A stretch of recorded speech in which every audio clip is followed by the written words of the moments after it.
Hey guys, this is Joe from Analog Archive, back with my first video of 2025. Just came on to make a short video about some of the records that I found in the last few weeks. Not really haven't been able to find a lot. Most of the stuff that I'm looking for nowadays is tough to find in stores, especially here in the US. But I have been able to get lucky with some of these records. Majority of what I found this month have been things I found in store, which I was happy to kind of start the year off with it, but haven't really been able to find a lot. Been just trying to be patient and kind of save up for some of the bigger records I'm looking for. So to get started, first one, East New York Ensemble, The Music at the Helm. This is the 2010 reissue that was done by Smithsonian, still on the Folkways Records label, which was the original label that put this out in 1974. A lot of Folkways pressings, especially the original pressings, can be noisy because they weren't really pressed on the best materials, but was really excited to see this this reissue pop up on Discogs a few weeks ago here in the US. So picked that up as quick as I could. So really excited for this one. It's got a kind of Eastern European, kind of like Middle Eastern types sound to it, but it's great, like spiritual mixed with free jazz. So this is an original of this would be a huge grail in most people's jazz collections, and the originals fetch quite a high price, and so was able to find this reissue. Sounds great for really a fraction of the price. So that's been on my radar for a few months, and didn't really know much about the reissue until I talked to Dave, Local Bandography, who has a copy of the reissue. He said it sounded great, so decided to pull the trigger on that one. The next three are from a recent trip to Montreal. I went to the record store Au Trottoir, which kind of, if you follow Kieran, Needle Groove, especially, he's talked about that store for years, living in Montreal himself. That's a store that he has found, I think, a lot of great stuff at over the years. And so I was back and forth in a conversation with him last week, and there was a few things that were on their Discogs page that made the trip worth it for me. It was a little over 3 hours from where I live to Montreal, so the trip wasn't terribly long. So, and again, what I was able to find really for me justified the distance to go. I will say though, if you are interested in going there and you see something on their Discogs or even on their website, especially if it's on their Discogs, I would place the order at least 2 or 3 days in advance just to give them time, because the Discogs stuff is not at the store, it's somewhere else, and depending on busyness and everything, it can take, I think, some time for them to get that stuff. And I kind of ran into that. Luckily, Kieran was able, he knew a guy that worked there that was able to get one of the records that I was looking for, which I was very thankful for. So thank you again, Kieran, for that. This is one that I had seen on their website that they had. This is Malagasy Gilson. So this is actually the first Palm record that was released, so the French label Palm.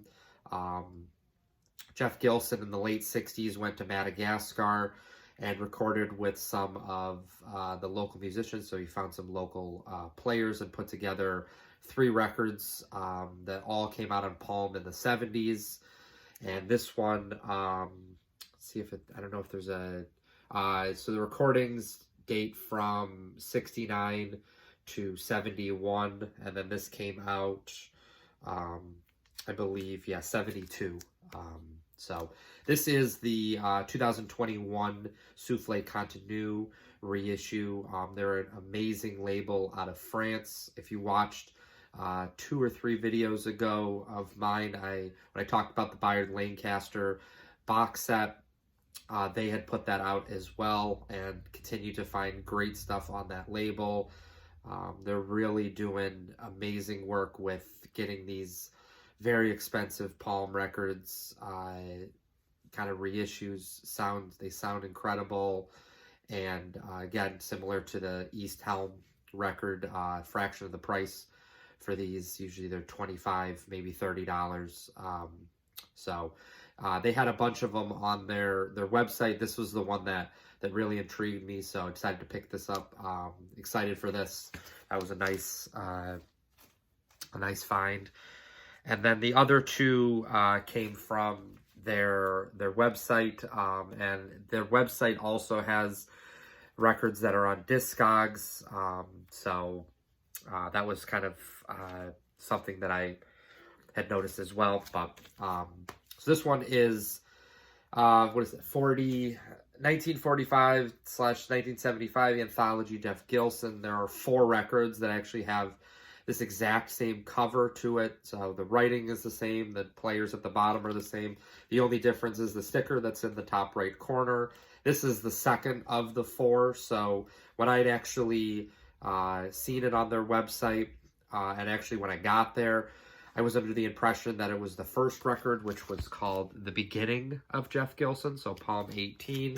But when you look at the sticker, it says The Beginning of Jean-Luc Ponty. And I confirmed that with the labels. It says Jean-Luc Ponty on the labels as well. So it's very easy to mistake in these. I know that Dave, like sometime last year, had bought a record. I was supposed to be The Beginning of Jef Gilson, and he ended up with a different one. It was actually the Bayard Lancaster / Bobby Jasper pressing, and so it's kind of something you really have to make sure that you're looking at carefully. And I fell victim to the same thing that the people did at the store. I thought that it was The Beginning of Jef Gilson. Again, you looked at this, I even pulled out the record, and I just didn't really look carefully enough. And it wasn't until I got home that I realized that this one was actually Palm 19, again, The Beginning of Jean-Luc Ponty. I am excited, though, for that. The material that was on The Beginning of Jef Gilson was very, like, big band era, kind of swing era, like mid-40s. Some of the tracks do go into the early 60s, but for the most part, a lot of stuff is like mid-40s to early 50s. The Jean-Luc Ponty stuff is all from the early 60s, 1963. And it's got some great players, especially Francois Jeannot is on the saxophone. So he's a great player on a bunch of Palm records as well. So this was a nice one to grab. Got a bit of a surprise as well when I got home, and ended up being something different. The last one I picked up from Trottoir was David S. Ware, From Silence to Music. This was one of the last actual David S. Ware records I was looking for. Been kind of in the back of my mind on my want list for like a year and a half now. And a copy of this popped up on their website / Discogs early last week, and arranged for them to pull this for me. This was the one that really got me to go. It's a hard one to find, especially in the US. It's not terribly expensive, but especially compared to a lot of the other Palms. But this was a really great price. Condition is amazing. It's just a duo of David S. Ware tenor sax, and Jean-Charles Capone is on the cello. So it's a great small just lineup, just duo. A lot of saxophone, and David S. Ware's saxophone is incredible. This has got, you can stream this and then also listen to a lot of his other stuff. So was really excited for that. So it was an all Palm records trip for me, and that's kind of the one label that I really have been trying to focus on ever since I found my first Palm record, which was the Frank Lowe one at the WFMU fair in New York in November. So I'm up to, I think, around like 10 or 12 at this point. So doing pretty well, but still have a bunch to find. So that was that. The last two are definitely the big finds for the last few weeks, really since the beginning of the year. This first one, I've talked about the store, Music Research Library. So they had posted a picture of this dating back to like mid-October, and I didn't live in Boston, and they have a policy of keeping stuff locally, which I completely respect. They want people to be able to walk in and find incredible stuff like I've done when I've gone to Boston in the last year. So I completely understood that. Saw this is a pretty rare record. So this is Unity. This is actually the first record that's under this group that was called Unity. So it's Byron Morris and Gerald Wise, but it's also got Byron Lancaster on this as well, along with the other name I was familiar with was Keno Speller, who played with Byron Lancaster on one or two of his Palm recordings in the 70s. But this is a pretty rare record. I saw this actually on Joe Basement Records' wall at WFMU. It's definitely a more pricey one, at least probably $300-400 for a good copy of it. It's on the private press label EPI that was out of DC, I believe. Well, actually, it says it was recorded in DC. Actually, the label itself is out of Poughkeepsie, New York, which is about two hours probably north of New York City. So,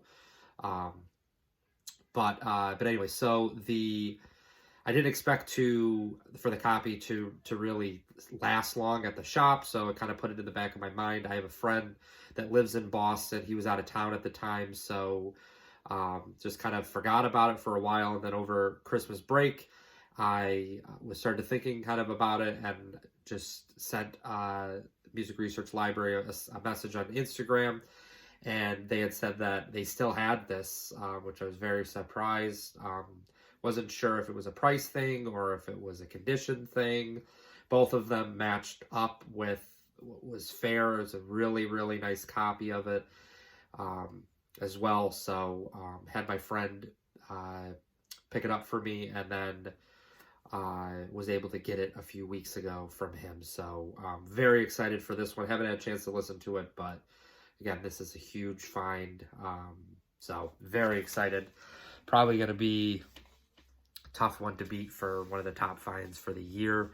And then the last one is also probably going to match into this. This was actually the first record I had bought this year. Actually bought it right before Christmas, and it came from France. It took a little bit, I think, with just backlog of the postal system after Christmas, and so it took a little over 2 weeks to get here, but it finally arrived about 3 weeks ago now.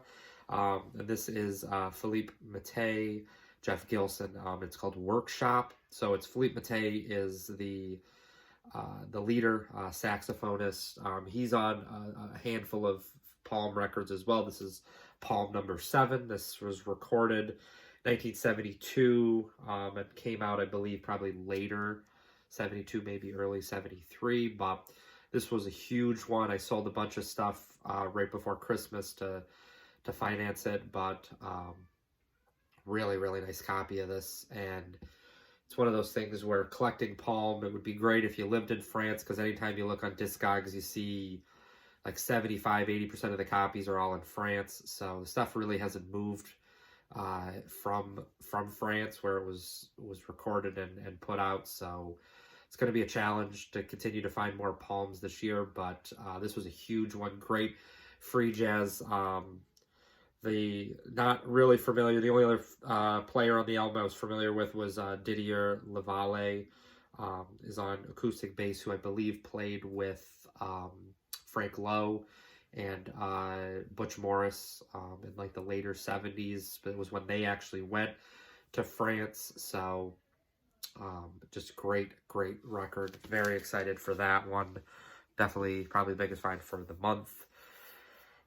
So that was what I found in the last few weeks. Again, not a huge stack, 6 records. So, but I think I'm just going to kind of continue with what I did last year, really trying to find quality over quantity. That's always really been my approach. I don't have a huge collection, even though I've been collecting for almost slowly coming up on 10 years now, and but just been focusing on the bigger pieces, and with that, kind of passing on things that maybe I would have bought a few years ago.